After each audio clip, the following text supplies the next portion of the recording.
who has been a leader in the Welcoming Cities movement for Tacoma. So, Mayor Strickland, please.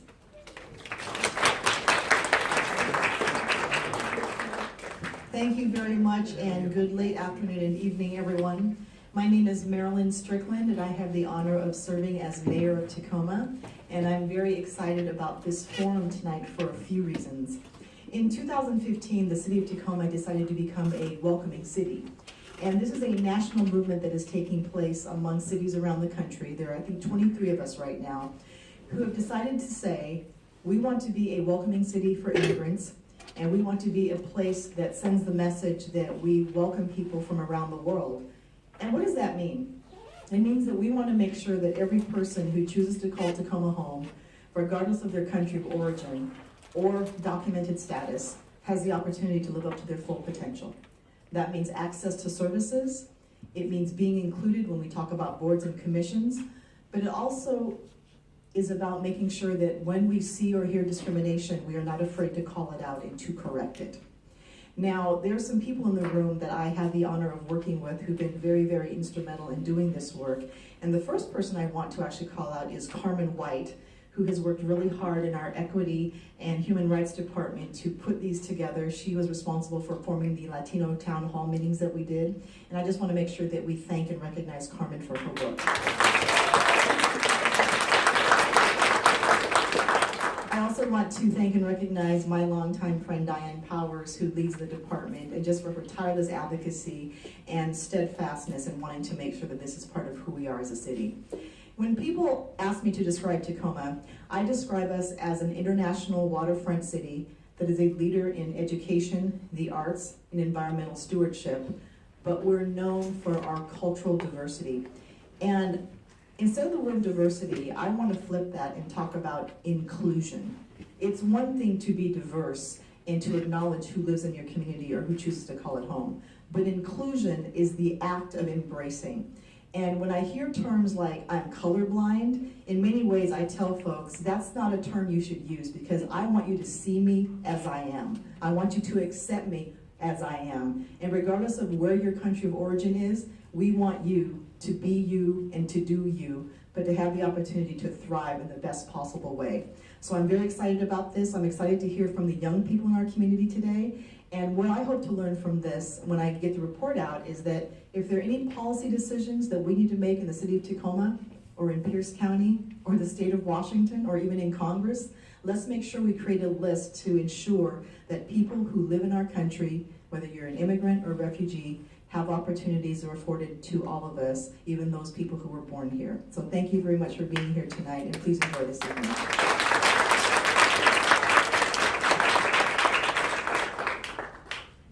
Thank you very much, Mayor, and I appreciate your participation, your remarks, and the financial support of the city, which helped make this possible today.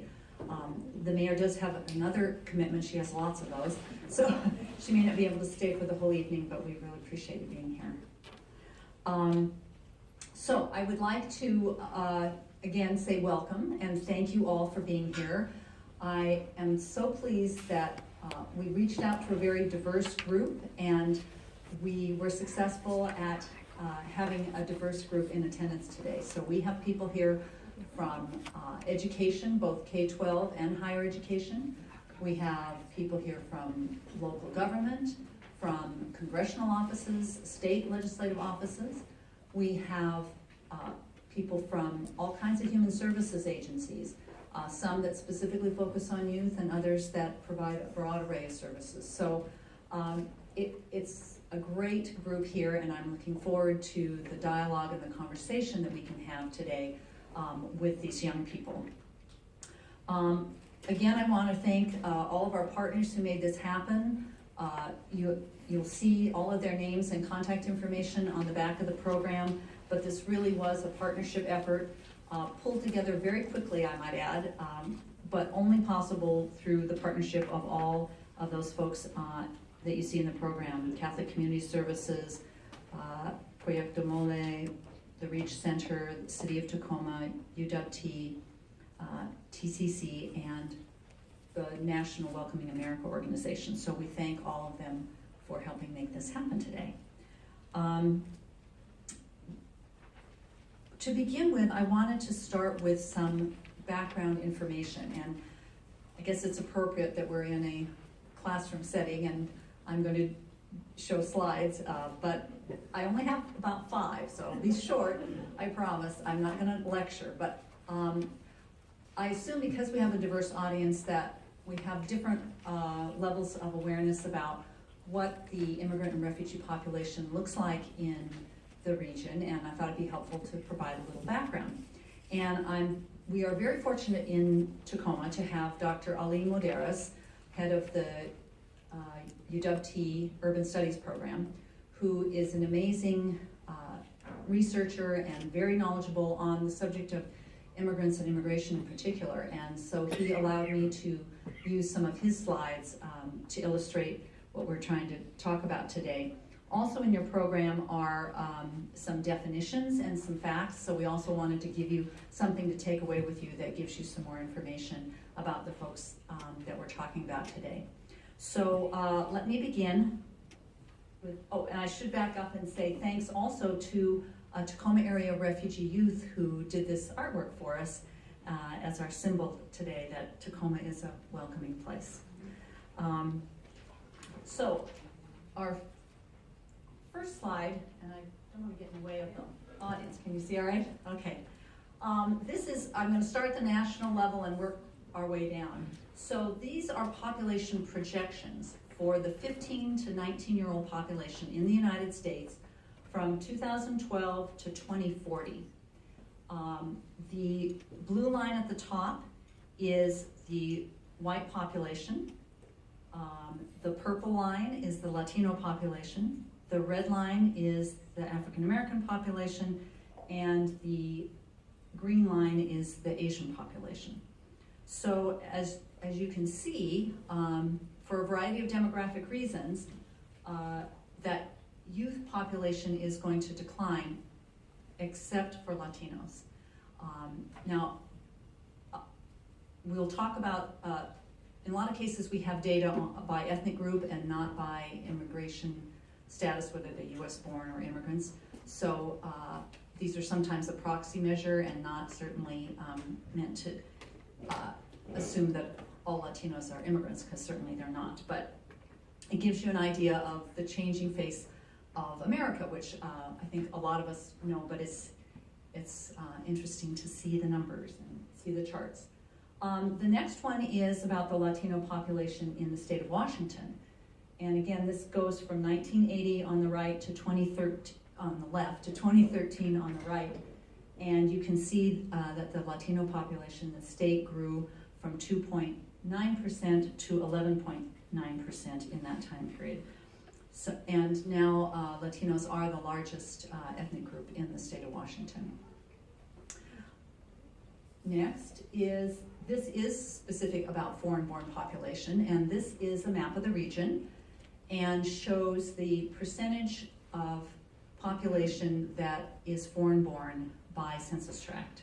And red is 30% or higher foreign-born in that location. Orange is 20 to 30%, and yellow is 10 to 20%. So obviously there are parts of King County, which is, I don't know if I have a pointer here. There you go. So, you know, this is King County and South King County. Lots of immigrants living in those areas, but we also have some fairly large areas in Pierce County and Tacoma as well. So the east side and the south end in particular, fairly high percentages of immigrants in our community. Next is, where are these immigrants coming from? And so we have both the Washington State and the Seattle, Tacoma, Bellevue region, the top 10 countries of origin. And you can see that these are similar, but not exactly the same for those regions. And actually, for Tacoma Community House, our profile is a little different than even the Seattle, Tacoma, Bellevue profile. For us, it would be Mexico, Vietnam, Ukraine, Moldova, Cambodia, Yemen, Kenya, El Salvador, and the Philippines. So again, some overlap with the list you see there, but some uniqueness for Tacoma Pierce County area. Again, I've shown slides before about the Latino population growth, but again, to focus specifically on Pierce County, the Latino population has grown 3,300% between 1970 and 2010, and from 2010 to 2013, that population has continued to grow by 11%, and the Asian population has also grown considerably, over 8%.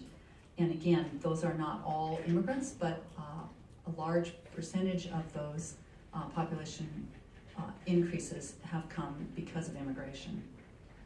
I want to say a word about refugees, because we will have a panelist who is a refugee, and people often think of immigrant and refugee as interchangeable, but they're not. So all refugees are immigrants, but not all immigrants are refugees. So refugees have to meet a very specific definition and go through a very extensive process in order to be admitted to the United States. And again, we have a little bit of information and definitions in your program for your reference. So that's all the data and slides I'm going to show. I'm happy to answer any questions that people have about that before we move on to our panel, which is what I know you're here for. Yes? One really quick, it's funny on your slide, it showed the Latino population, and then underneath that we had the non-Hispanic. And one of the things that I'm always trying to search for is, all right, they're not interchangeable per se, Hispanic and Latino, but we tend to put them in, together. Is there a really solid difference that the average individual should really know? Well, not being Latino or Hispanic, I am reluctant to give you what's the right answer. Yes, it is often used interchangeably. The definitions that I've heard is that Latino refers to anyone whose ethnic origins are in Latin America, and Hispanic refers to anyone who comes from a Spanish-speaking background. So I don't know if the Latinos or Hispanics in the room would have a better definition, but that's the one that I've heard. Yeah, it's just like I said, it was referencing the slide. It's just funny Yep. that they always put it in that category. You're like, okay. Yeah. And then you have the US Census, which really makes it complicated, but we won't go into that. Okay, well, then I'd like to really move on to the real focus of our program this evening, which is to hear from young people. So if I could ask our 5 panelists to come up and take a seat at the front table, we will get started.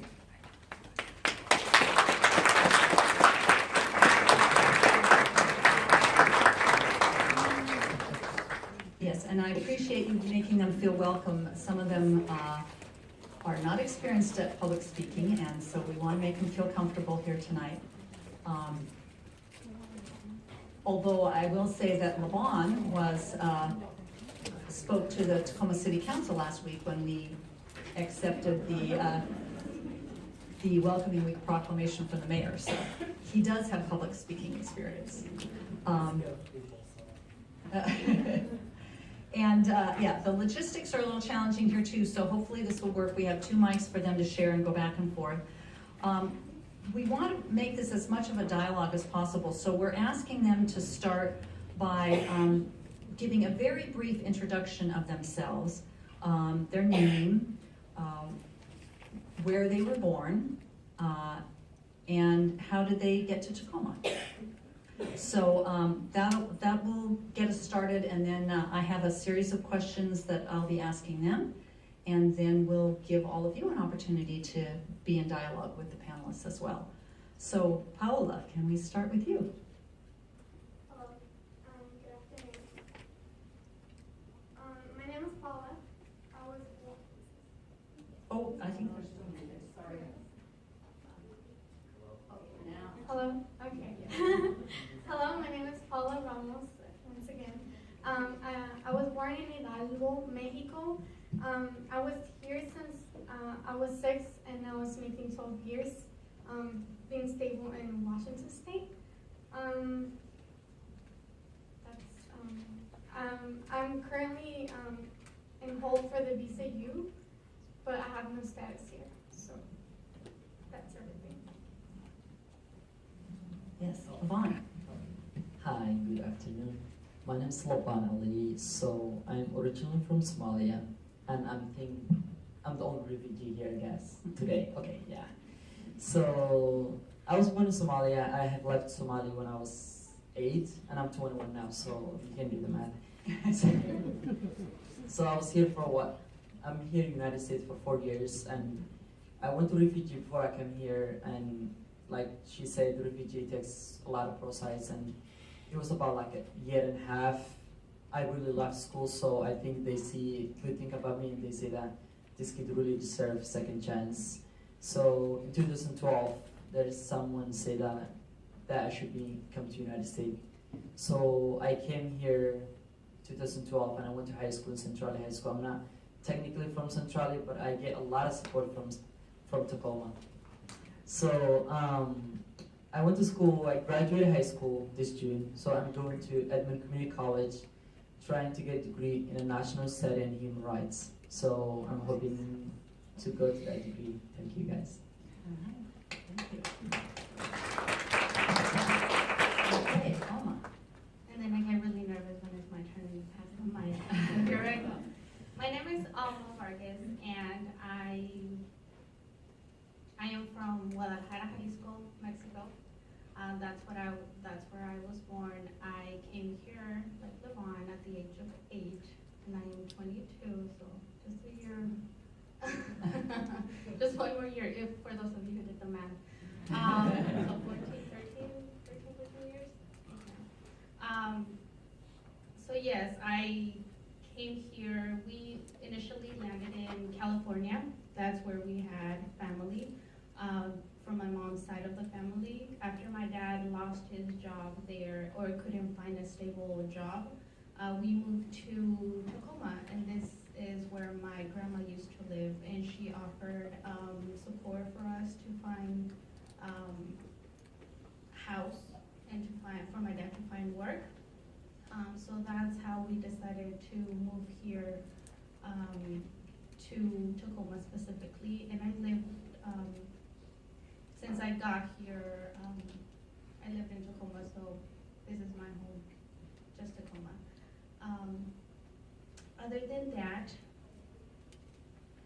I just wanted to say that after moving here to Tacoma, I found a lot of support from the community, so this is my home. I feel welcome, so thank you. Great. Okay. Sion. You guys want to hear my heartbeat? Hi, my name is Sion, and I was born in Vancouver, Washington. So yeah, I think I'm the only one here with papers. But growing up, I didn't really speak English. You know, I was in class drawing ice cream cones, and the teacher was telling me to do something else. Anyways, what was I gonna say? Oh yeah, hold up. Gotta rehearse this real quick. Oh yeah, I was born in Vancouver, Washington, but I was raised in Tacoma for like basically my whole life, because that's like the place my family thought it was a good place.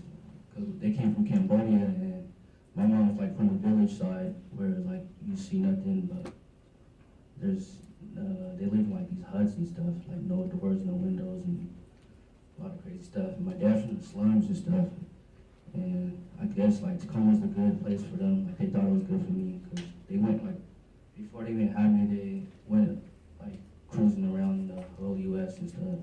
So I guess they picked Tacoma because I guess it's a city of destiny, you know. And you know, and yeah, what else I gonna say? Oh yeah, right now I didn't graduate high school, but I'm getting my GED, so I can go to Clover Park and hopefully get my PhD in environmental science, so I could try to like help others out that fit the same shoes as me or been what I've been through, you there's a lot of opportunities out there. And, yeah. Thank you. And last but not least is Marco. Hi, my name is Marco Flores Garcia. I came from Mexico here to the U.S. at the age of 9. I landed in Chicago, and I didn't live there for long. Lived there for about 2 months. My mom decided that was in the setting she wanted me to live because there was way too many gangs. So then we moved here to Washington because she found a job here. So we didn't automatically move here to Tacoma.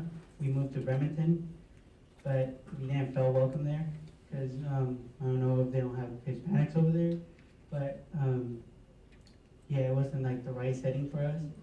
So we came here to Tacoma and we saw that there was a lot of Hispanic people here.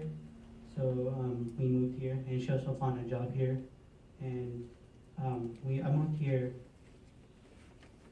And then after that, I just started going to school here. And right now I'm like TCC, trying to get my transfer degree so I can become a history teacher and eventually try to teach students how history happened. So, you know, they can learn from our mistakes, from people who had lived life already. So, yeah.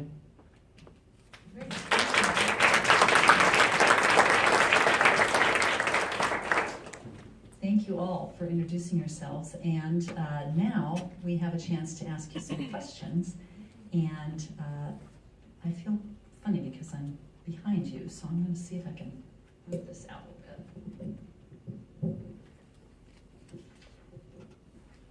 Well, that's a little better. We have to adjust to our surroundings here. So we have a number of questions that we'd like to ask these young people, and they've been very gracious in being willing to answer them. And so the first question I'm going to pose to Alma, and that is, many people have misunderstandings about what it means to be an immigrant or a refugee. So as we're starting this conversation, what is one misunderstanding that you hear often and would like to correct? So I think I'm not the only one who's heard a lot of misunderstandings about immigrants in general, especially in the news lately. So everyone's aware, all of them, that we are lazy criminals taking jobs from people here. Obviously, that is not true, right? We do work really hard, I think harder than everybody else. I was always told during high school that I should work, because of my citizenship status, that I should work 10 times harder than any other student, just so I could be competitive enough for scholarship opportunities and for just to be admitted into a college. So that is an expectation that I have. I don't consider myself lazy at all, and I'm sure that none of us here in the room, especially the ones sitting on this side of the table, feel that way. Obviously, we do contribute financially if you have a job here, no matter if you have papers or not, if you have a social security, fake social security, you're still paying taxes. It doesn't matter. That's for sure. That's for sure. We're not criminals. Like they mentioned, we are all going to school. Some of us have finished school, some of us are on track to going to school, just finishing high school, going into college. So obviously, right? And with that, a lot of people have a misunderstanding that we are not educated, us as immigrants, but also our parents, that they don't speak English. And that could be true for some parents, they don't speak English, but that doesn't mean that they don't understand, that they can't read, or that they can't write. Most parents can read, can write, right? But they just don't feel comfortable speaking, and that's where it comes. So if you ever find yourself speaking to a Hispanic parent, feel free to talk to them and look at them in the eye, because they will understand. They may not feel comfortable to respond to you, right? And that's when they might use their son or their daughter to translate something, but they will understand. So talk to them straight when you want to communicate something.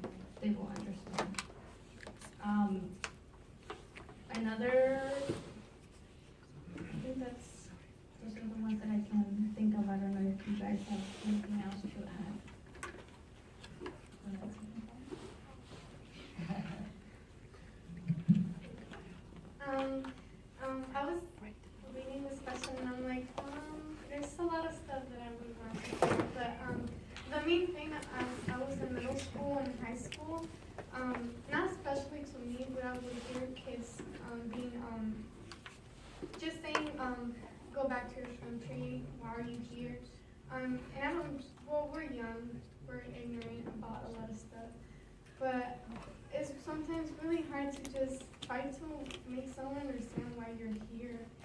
And most of the time I just like, I try to keep it to myself. I try. But it's really hard.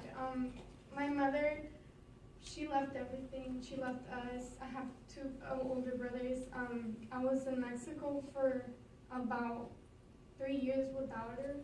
And when she was in Mexico with us, I never get to see her because she was working. And still here, I don't get to see her because she's working.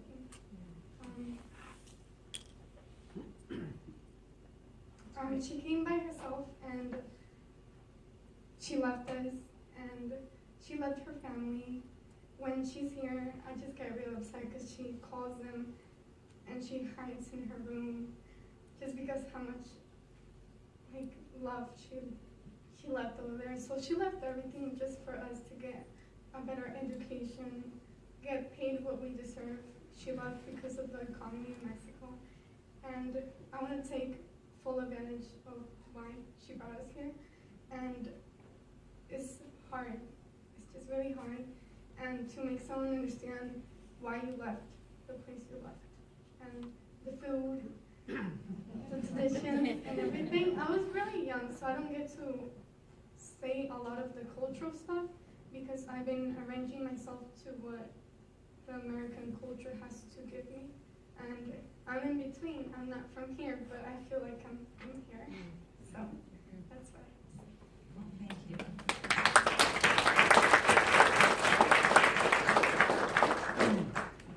Thank you, Paula. And that kind of leads to our next question, which is that the City of Tacoma has declared itself a welcoming city, joining a national network of city and county governments dedicated to building immigrant-friendly and inclusive communities. How has your experience in Tacoma been both welcoming and unwelcoming? And I'm gonna look to Marco and see if you'd be willing to take on that question first. Sure. So let's start with the welcoming part. Ever since I started in school, sixth grade, that's when I met the Proyecto Mole. And I mean, that's a program that's here in Tacoma. I don't know if it's another place, but I found it here. And I felt welcoming there because, they helped me out. I landed there by chance. I was just there trying to make arts and crafts for somebody special to me. And then they decided that they saw something in me, so that I guess that they kept trying to get me to come back, and eventually I liked it. And even though that I wasn't like the best student that I could have been when I was on those days, they never gave up. And even to this day now, they're been the family that I don't have, especially now that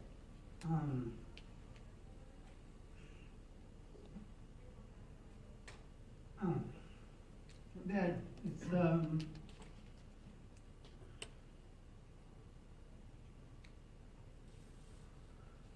about that.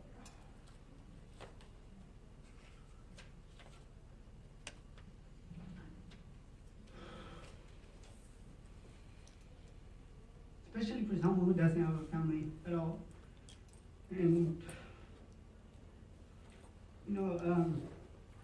finding people who you can put your trust into is really difficult. And those are the first ones that I was able to trust. And they helped me out so much that I'm here, So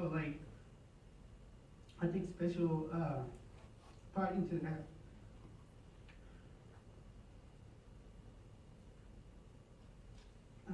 Because they're here right now,